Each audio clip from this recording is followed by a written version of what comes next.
Good morning students, আশা করি তোমরা সকলে ভালো আছো। এসো আজ তাহলে আমরা প্রথমে ম্যাজিক মেন্টাল ম্যাথ বইয়ের পড়া নিয়ে আলোচনা করি। এখন আমরা ম্যাজিক মেন্টাল ম্যাথ বইয়ের পাতা নাম্বার 28 এই পাতার অঙ্কগুলো সম্বন্ধে একটু বুঝে নেব। দেখো এখানে লেখা আছে আমার নাম্বারসের ঘর 10/10 এবং 1/1 ঘর। প্রথমে আছে নাম্বারের ঘরে 1 4 10। যদি খাতায় করা যায় তাহলে দেখো নাম্বারের ঘরে বলছে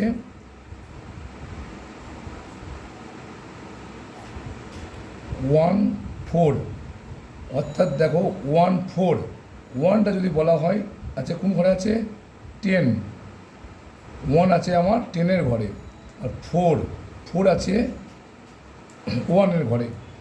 1 হলো কি 4-এর ঘরে, 10 হলো 1-এর ঘরে। এখানে দেখো দুটো ঘর আছে 10/10 এবং 1/1। এটা প্রথমে দেখো যাচ্ছে আমার 1 10, এখন এইটা 4 যাচ্ছে কোন ঘরে 1, ONES। যদি এখানে 1 থাকতো তাহলে হতো 1, কিন্তু একের বেশি অর্থাৎ 4 আছে 4 আছে, তাহলে 4 যদি হয় তাহলে হবে 1, এটা 1 হয়ে গেল। এধারে দেখো 1 আছে বলে কিন্তু আমার এখানে কী হলো 10 হলো। এই সংখ্যাটা যদি 1-এর জায়গায় যদি 2 থাকতো তাহলে কিন্তু এখানে হতো কি 2 10। আবার যদি এই সময় যদি এখানে 4-এর জায়গায় যদি আমার 1 থাকতো তাহলে কী হতো, তাহলে হতো আমার এখানে 1 1, তখন কিন্তু এই 1টা হতো না। 1-এর ক্ষেত্রে 1 এবং 1-এর চেয়ে যদি বেশি হয় তখন হবে 1s। এখানেও তাই, যদি 1 হয় তাহলে হবে 10, যদি 1-এর থেকে যদি বেশি সংখ্যা হয় তখন হবে কি 10s। যাক, দ্বিতীয় অঙ্কটা কি আছে, এখানে আছে 1 7, এটাও দেখো আমার 10-এর ঘরে, এটাও 1-এর ঘরে। এটা ভাঙলো কি হবে 1 10 7 1s।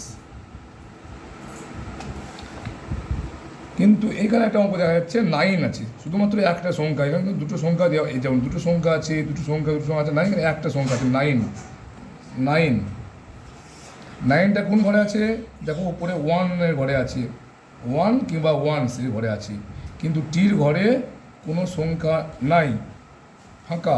তাহলে কী হবে, এই ঘরটা কিছু হবে না, এই ঘরটা ফাঁকা থেকে যাবে, এই ঘরে যাবে 9 ONES 1s।